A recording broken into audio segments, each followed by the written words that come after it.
오늘은 삼위일체 주일입니다. 삼위일체. 예배 오시면서 마음이 뜨거워지길 바라셨을 텐데 혹시 삼위일체 단어 때문에 머리가 뜨거워지실까봐 염려가 됩니다. 삼위일체 유머 중에 이런 게 있습니다. 성부와 성자와 성령께서 주일 아침에 함께 모여 계시는데 다들 교회 가기 싫어하시는 거예요.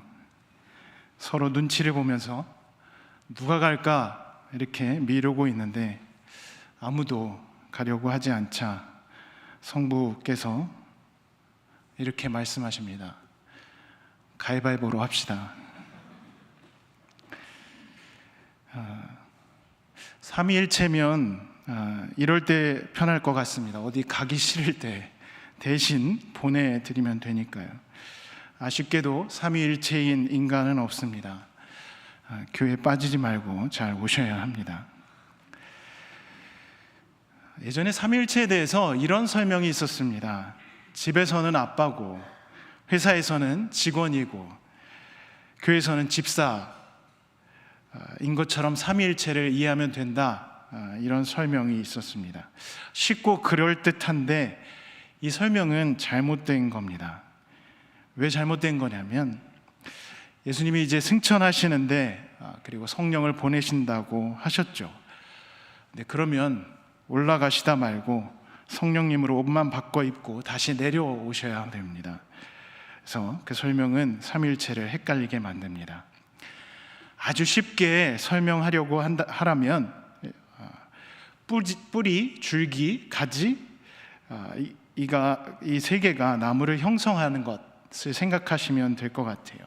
그래서 하나님은 나무고 성부는 뿌리, 성령은 줄기, 성자는 가지로 이해하시면 그나마 가장 쉬운 설명이 아닐까 생각을 합니다. 설교 끝나고 그럼 나뭇잎은 어떻게 되는 거냐, 왜 성령이 가지는 안 되냐, 뭐 이런 거를 묻지는 말아 주십시오. 아마 하나님께 나중에 여쭤봐야 될 일이 아닐까 생각을 합니다. 우리 모두는 하나님에 대한 이미지를 갖고 있습니다. 어린아이들에게 물어보면 아주 재밌는 이미지들을 표현합니다. 하나님은 슈퍼히어로예요. 하늘을 예쁘게 물들이는 화가예요. 비밀 친구예요. 밤하늘의 손전등 같아요. 나를 안전하게 지켜주는 이불, 포근한 넉넉한 이불 같아요. 이렇게 아이들은 얘기를 합니다. 교우님들은 어떤 이미지를 갖고 계신가요? 근데 삼위일체에 대해서 아이들에게 물으면 머뭇거리죠. 대답을 못합니다. 어른들도 마찬가지입니다. 대답하기 참 어렵습니다. 우리가 오늘을 삼위일체 주일이라고 명령하고 이 주일을 지키고 있지만 우리 신앙생활에서 삼위일체가 얼마나 중요한 걸까요? 하나님이 아버지, 아들, 그리고 성령이라는 것이 신앙인들에게, 10대 청소년들에게, 별거 중인 부부에게, 투병 중인 이들에게, 실직한 사람들에게 어떤 의미가 있을까요? 그들에겐 단지 하나님이 하나님이시고 자신들이 어떤 형편에 있는지, 무엇을 하고 있는지, 필요한 건 무엇인지 그런 거를 궁금해하고 있지 않을까요? 하나님이 어떤 분이라기보다는 자신에 대해 얼마나 어떻게 그리고 관심을 갖고 또 돌봐주시는지 거기에 관심을 갖게 됩니다. 그래서 왜 삼위일체 주일이 필요할까 생각을 해봅니다. 삼위일체 주일은 부활절이나 성탄절처럼 떠들썩하지 않습니다. 성탄절은 하나님이 인간이 되셨다는 걸 분명하게 선포를 하고, 부활절은 예수님께서 죽음에서 부활하셨다는 것을 분명히 드러내 줍니다. 그에 비해 삼위일체 주일은 이게 어떻게 얘기를 해야 될지도 모르고, 그래서 언제인지 잘 모르고 지나가거나 특별히 강조하지 않고 지내는 경우가 많습니다. 설명하기는 참 어렵지만 우리 삼위일체 하나님 없이 우리가 신앙생활한다면 어떨지 생각해 보셨나요? 오늘 예수님께서는 가서 아버지와 아들과 성령의 이름으로 세례를 주라 하고 말씀하셨습니다. 그래서 만약 우리가 아버지의 이름으로만 세례를 준다면 어떨까요? 세례식에서 내가 성부의 이름으로 세례를 주노라 아멘 하고 끝나면 어떨까요? 저는 목사로 참 어색하기도 하고 뭔가 하다만 느낌입니다. 그리고 그 예식에는 예수 그리스도의 사역과 삶 그리고 죽음과 부활이 담겨 있지 않습니다. 또 그 후에 교회를 세우시고 땅끝까지 함께 하신 성령님의 활동에 대해서 눈 감게 됩니다. 혹은 성자와 성령을 언급하지 않으면서 그 사역을 인정하지 않게 되죠. 그러면 우리가 믿고 고백하는 하나님이 어떤 분인지 충분하게 설명하지 못합니다. 오직 성부이신 하나님, 참 신비롭지만 나무의 뿌리로만 남아 계신 우리와 유리된 하나님, 단순한 신비주의에 빠지기 쉽습니다. 그러면 예수님 이름으로만 세례를 준다면 어떨까요? 내가 성자의 이름으로 세례를 주노라. 예수님은 세례를 받으시고 또 세례를 주라고 하셨으니 그 말씀에 충실히 따르는 것이긴 합니다. 그러나 그렇게 고백할 때는 전능하신 하나님, 하늘과 땅의 창조주이신, 볼 수 있거나 이해할 수 없는, 이해할 수 있는 그보다 더 크고 논리와 이성을 넘어서는 하나님의 모습을 우리가 잃어버리게 됩니다. 마찬가지로 성령 하나님의 지속적인 임재도 놓치게 되죠. 혹은 내가 성령의 이름으로 세례를 주노라 라고만 세례를 베푼다면 어떻게 될까요? 여기서도 마찬가지로 하나님 아버지의 위대하심, 창조성, 그리고 육신 안에 드러내신 하나님이신 예수 그리스도의 구속 사역이 배제가 됩니다. 우리를 위해 죄를 이기시고 죽음에서 부활하신 하나님, 그리고 그렇게 우리에게 스스로 낮아지신 하나님을 잃게 되는 거죠. 다른 많은 종교들은 실제로 인간이 되신 하나님, 세상을 창조하시고 좋다고 한 부분을 갖고 있지 않습니다. 거룩한 영을 믿는 종교는 많죠. 그러나 우리의 하나님, 우리가 고백하는 하나님은 무형의 신만은 아닙니다. 그래서 이렇게 성부, 성자, 성령을 살펴보면 삼위일체를 우리가 설명하기 쉽지는 않지만 우리 신앙에서 정말 중요한 부분을 우리에게 알려줍니다. 하나님은 성부이며 창조주로 우리 위에 계시고 성자로 성육신하신 말씀으로 우리와 함께 계시며 성령으로 우리 안에 그리고 우리들 가운데 계시는 분임을 이 삼위일체를 통해서 고백하게 됩니다. 그래서 아버지와 아들과 성령의 이름으로 세례를 주라고 하신 예수님은 우리가 어떤 존재인지를 우회적으로 드러냅니다. 우리는 세상에 성부와 성자와 성령으로 함께 나아갑니다. 삼위일체라는 이름으로 우리가 이해하든 이해하지 못하든 우리는 하나님의 전 존재 가운데 쌓여서 살아갑니다. 요즘 표현으로 하면 하나님이 우리 안에 스며들어 계신 거죠. 성부, 성자, 성령으로 우리 안에 스며들어 우리가 이 땅을 살게 하십니다. 그래서 우리는 무력함으로 이 땅을 살아가지 않습니다. 창조주이신 전능하신 하나님과 연결되어 있고 인간의 몸을 입으신 하나님께서 버리신 구속을 받았으며 우리 안에, 우리 가운데, 그리고 우리 주변에 거하시는 거룩한 영이신 하나님의 현존 안에 바로 우리가 머물기 때문입니다. 때로는 혼자 고립되고 외롭고 버림받은 것 같고 징계를 받는 느낌도 들고 마음이 황폐해지고 우울하고 절망에 허우적거리고 두려워하고 불안한 지친 마음으로 살아가는 경우들이 우리에게 있지만 하나님은 이 삼위일체의 모습으로 우리에게 축복의 선물을 주시는 겁니다.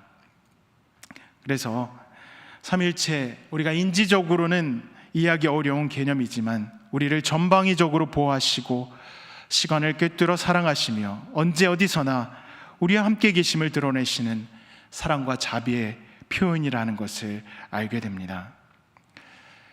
우리가 하나님을 온전히 알 수 없기 때문에 현재로서는 아마 삼위일체가 인간의 부족한 언어로 우리에게 자신을 드러내신 하나님을 우리가 설명할 수 있는 최상의 표현이 아닐까 생각을 합니다. 오늘 우리가 삼위일체 주일로 지키지만 마태복음서에서 삼위일체에 대한 설명을 하려고 한 것은 아니었습니다. 마태가 전한 예수 그리스도의 말씀은 짧게 가라입니다. 예수께서 제자들에게 마지막으로 전해주신 말씀이 오늘 본문인데, 우리가 읽은 본문 바로 전 구절에 보면 제자들이 산에 올라와서 예수님을 뵙고 인사를 하는데 놀랍게도 여전히 의심하는 사람들이 있었습니다. 그들은 여전히 예수님이 맞나? 부활하신 게 맞나? 이런 의구심을 품고 있는 소심한 사람들이었고 계속 두려움에 쌓여있던 그런 제자들이었습니다. 그들에게 마태는 예수님의 말씀을 아주 간명하게 전달합니다. 가라. 이 구절을 우리는 예수님의 지상명령이라고 합니다. 영어로는 The Great Commission입니다. 가장 중요한 명령, 가장 위대한 사명이라는 뜻입니다. 그런데 그 장면을 보면 예수님의 가장 중요한 명령이라고 보기 어렵습니다. 예수님은 오늘 나는 하늘과 땅의 모든 권세를 받았다고 하십니다. 하늘과 땅의 모든 권세를 받으신 예수님인데 주변을 보면 별게 없습니다. 가장 중요하고 위대한 사명이면 가장 중요한 곳에서 벌어져야 할 텐데 예수님이 오르신 산의 이름도 명확하지 않습니다. 십계명이 계시된 신의 산이 아닙니다. 가장 높은 산도 아니고 축복의 산인 그리심 산도 아닙니다. 또한 가장 위대한 명령이 주어질 때 땅이 흔들리든지 아니면 끝도 보이지 않는 사람들이 기다리고 있든지 아니면 적어도 사명감에 불타는 그런 제자들이 있어야 합니다.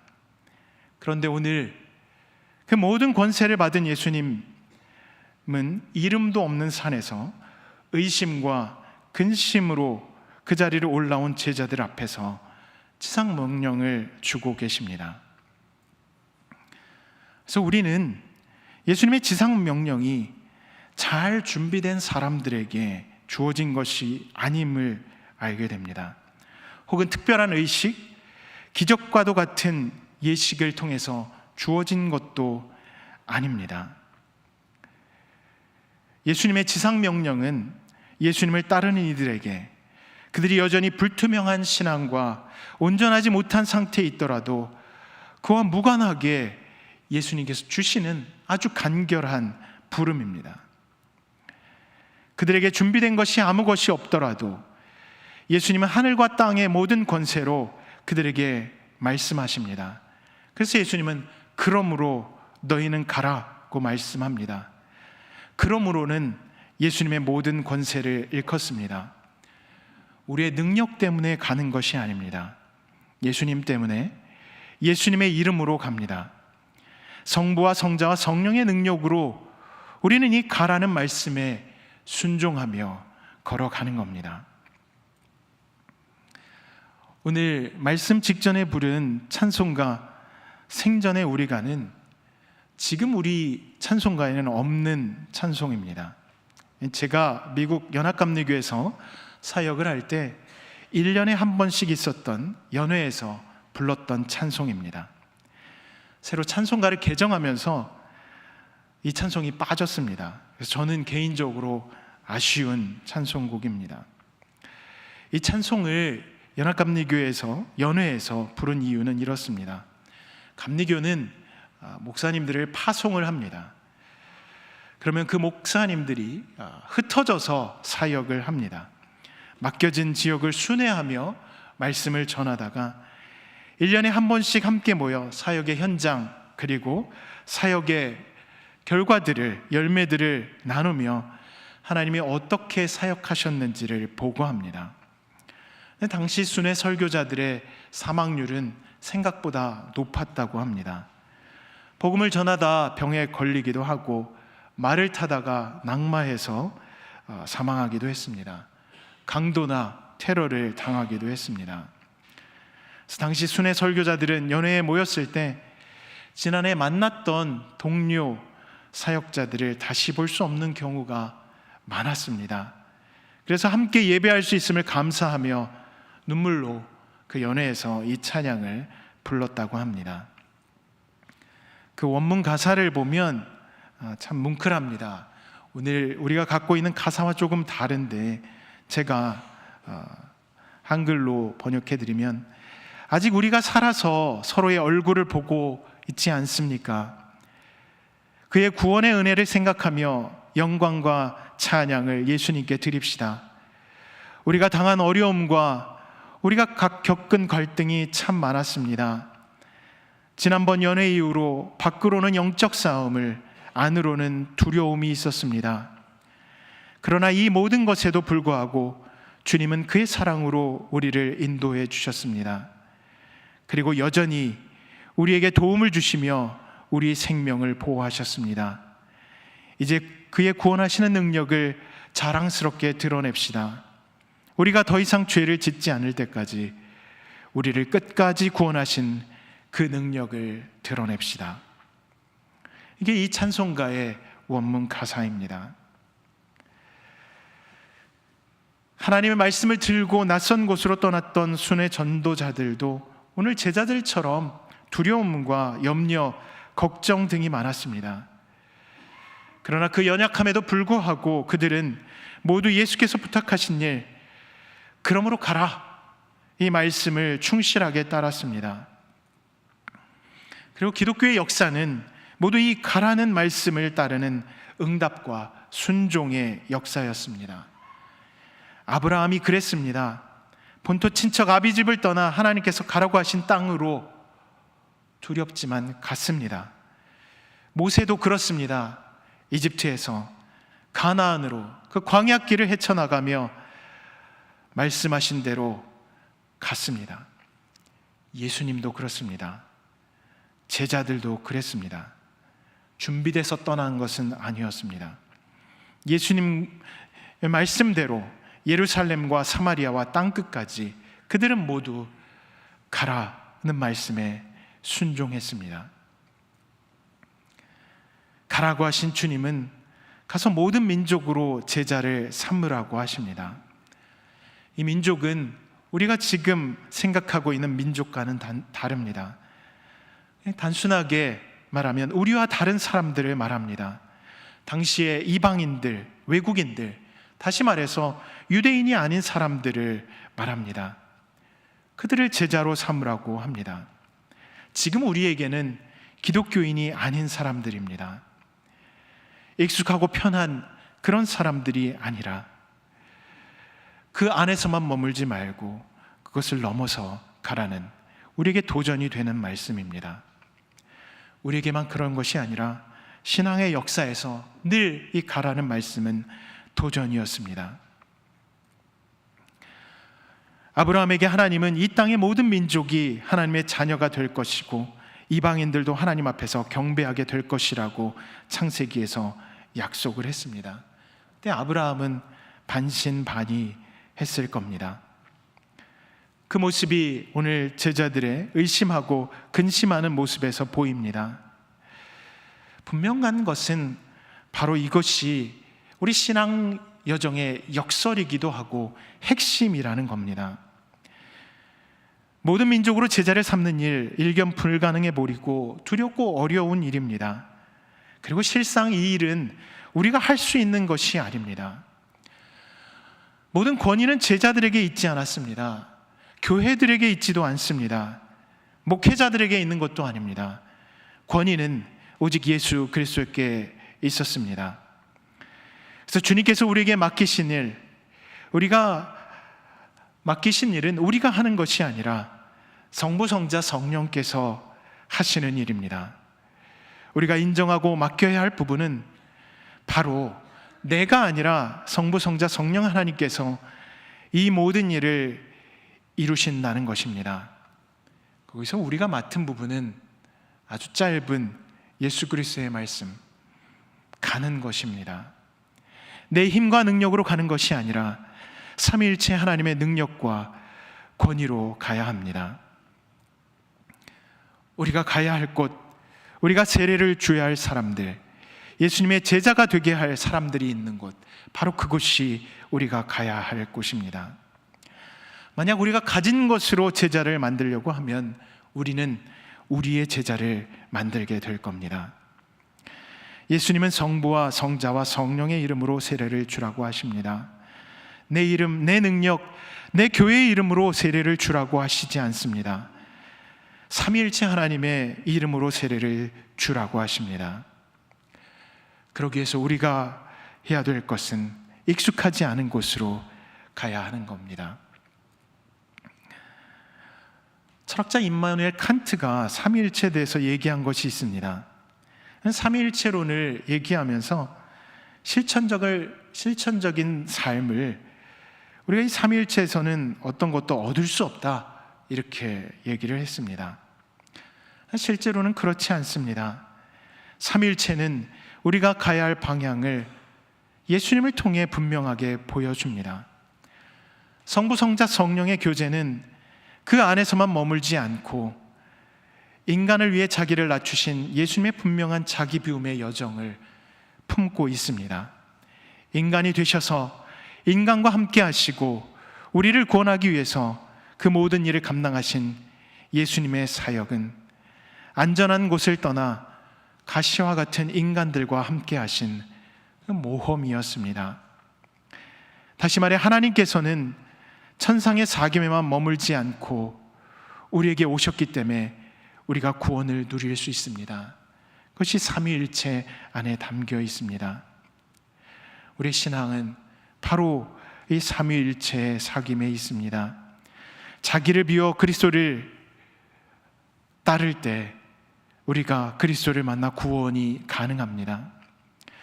우리가 우리를 내세우지 않고 삼위일체 하나님을 온전히 의지할 때 하나님께서 우리 안에 충만히 거하실 수 있습니다. 우리의 신앙 여정은 개인의 외로운 싸움이 아니라 삼위일체 하나님께서 우리와 함께 하시는 동행입니다. 그래서 예수님은 그러므로 너희는 가라, 이렇게 말씀을 하십니다. 주님은 삼위일체 하나님께서 우리와 함께 하심을 믿으며 그 믿음 가운데 가도록 부르고 계십니다. 오늘 삼위일체 하나님의 동행하심 가운데 그 부름에 충실한 삶을 살아가는 우리 모두가 되길 간절히 축원합니다. 오늘 주신 말씀을 기억하면서 함께 묵상으로 기도하시겠습니다.